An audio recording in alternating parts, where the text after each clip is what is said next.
Tai labdaros fondas Nebenoriu gyventi, man atrodo, transliuoja labai ryškią žinutę.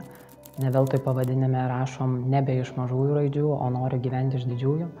Dėl to, kad iš esmės šio fondo tikslas ir yra skleisti žinutę, kad galbūt žmogus tam tikrame gyvenimo periode nenori gyventi, bet mūsų siekis iš šio fondų kviesti visuomenę padėti žmogui norėti gyventi.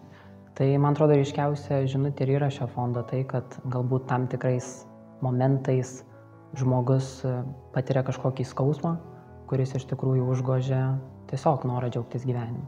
Tai mes ir kviečiame padėti žmonėms patirti tą džiaugsmą.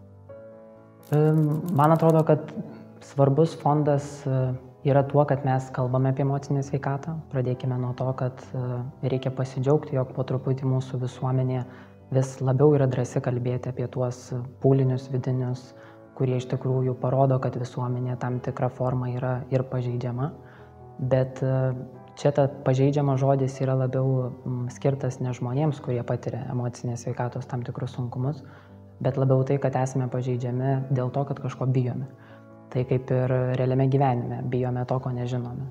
Tai man atrodo, kalbėti apie tai yra svarbu dėl to, kad žmonės padrąsinti kreiptis pagalbos pas specialistus, tai yra pas psichologus, psichiatrus ar psichoterapeutus. Tiesiog padėti pačiam savo, patikėti savimi, padėti savo pačiam ir tiesiog nebijoti eiti sveikimo keliu, nes niekas kitas nei pats žmogus negalės savo labiau padėti negu kitas žmogus norintis jam padėti. Tai man atrodo, pagalbos forma prasideda nuo savęs. Niekas kitas neprivers žmogaus siekti sveikimo, siekti pagalbos tam tikros formos savo. Tad aš manau, kad šis fondas ir neša šitą žinutę, kad pagalba prasideda nuo savęs, bet tam tikrais gyvenimo momentais žmogus negali padėti tiesiog savo dėl tam tikrų priežasčių. Kaip pavyzdžiui, finansinės priežastys neleidžia nuvykti pas specialistus, nuvykti į psichoterapiją. Todėl šis fondas kaip ir dalina bendruomenę į dvi dalis. Tai pirmoji dalis yra ta, kuriems yra reikalinga pagalba ir kurie nori pasveikti, bet dėl finansinių priežasčių negali to įgyvendinti. Ir kita bendruomenės dalis tai yra žmonės, visuomenė, kurie gali padėti kitiems sveikti. Tai man atrodo, kad čia yra ryškiausia fondo žinutė. Man asmeniškai noras gyventi yra apie tai, kad aš galiu pasidžiaugti už tai, kad aš esu čia. Ir vadinasi, yra priežastis, dėl ko aš turiu būti čia. Visą laiką yra priežastis. Priežastis gyventi su džiaugsmu, priežastis siekti laimės, kad ir kokiomis formomis mes įsivaizduojam laimę. Laimė slypi ir labai mažuose dalykuose. Kitiems gal laimė yra karjeros tam tikri pasiekimai. Kitiems gal laimė yra tiesiog noras gyventi.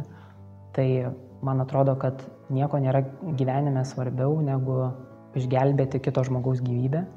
Ir kaip pačiam dirbančiam socialinėje srityje ir vykdant tokius labdaros fondus, yra didžiausias atlyginimas, tai kai tu žinai, kad tu žmogų išgelbėjai gyvybę, kai tu gauni tuos laiškus, kad aš pagaliau noriu ištarti žodžius, noriu gyventi. Tai man atrodo, kad laimė ir noras gyventi slypi kitose žmonėse lygiai taip pat. Tiek ir nuo savęs pradedant, tiek baigiant ir su kitu žmogumi.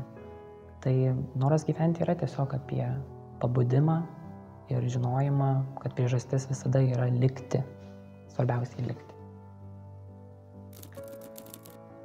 Žmogui nelikti su savimi yra svarbu dėl tos priežasties, kad kartais yra per sunku nešti naštą, jaučiamą naštą tuo metu ant savo pečių vienam, nes kaip visko gyvenime vyksta per daug ir viskas susideda kaladėlių principu, tai tos kaladėlės gali sugriūti, išsibarstyti. Tai skatinimas yra žmogui, kuris patiria tam tikrus emocinius sunkumus, ar galvoja apie norą pasitraukti iš gyvenimo arba kažkokią savižalos formą, tai pasikalbėti su šalia esančiu žmogumi. Jeigu nėra to santykio su šalia esančiu žmogumi arba nėra drąsos pasakyti savo artimajam, kad man reikia pagalbos, tai visą laiką yra žmonių, kurių tu ir nepažįsti, bet jie yra pasiruošę suteikti tau pagalbos.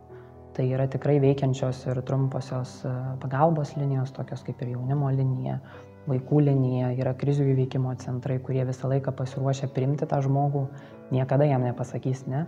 Aš manau, kad mūsų valstybė, institucijos yra pasiruošę ir yra profesionaliai apmokytos, kaip suteikti pagalbą, tad nereikia bijoti kreiptis, nes tai nieko nėra gėdingo. Man atrodo, kad kaip tik tai yra didelė drąsa ir tai yra kažkoks, nežinau, išsilaisvinimas, jeigu žmogus drįsta kreiptis pagalbos. Tai nėra apie kažkokį gėdos jausmą. Nereikia savyje laikyti visų emocijų, reikia jas išreikšti ir pasidalinti. Aš neveltui užrašiau pradžioje padėk pasilikti. Ir galbūt ta žinutė, kurią norėčiau užtransliuoti, dėl ko aš pasirinkau būtent šiuos žodžių junginius, nes žmogui, kuriam yra reikalinga pagalba arba kuris stebi šį vaizdo siužetą ir galvoja, kodėl man verta pasilikti, todėl kad yra žmonių, kurie visą laiką tau padės ir visą laiką su tavim bus. Visada. Nepamiršk to. Nes tuo metu, kai tu galvoji apie savižudybę arba galvoji apie savo kažkokį pakenkimo būdą, tai tuo metu tai yra tik tai iliuzija.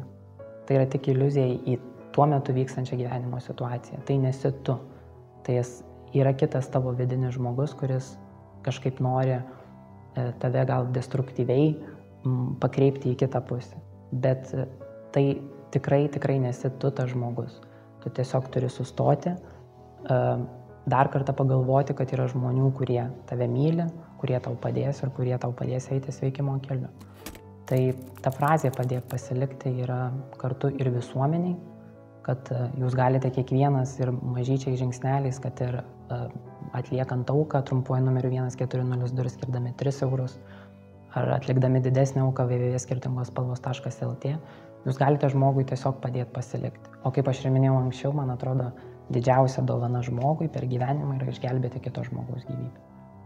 Tai manau, kad padėti pasilikti yra labai svarbu tiek ir pačiam žmogui, tiek ir kitam. Tiesiog belieka pakviesti žmonės prisidėti prie fondo Nebenoriu gyventi, kuris vyks nuo sausio 22 dienos iki vasario 29.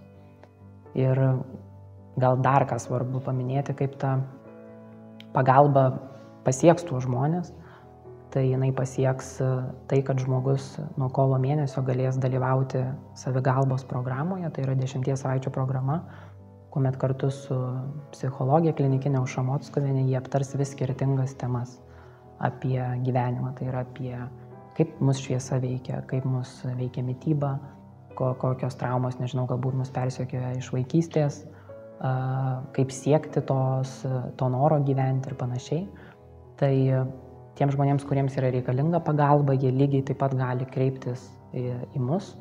Tai visą informaciją rasite www.skirtingospalvos.lt. Tai jūs galite rašyti ir kreiptis į mus norėdami gauti tą nemokamą programą, nes aš kaip ir minėjau, yra žmonių, kurie nori savo padėti, jie nori gyventi, bet jie tiesiog negali finansiškai to įgyvendinti.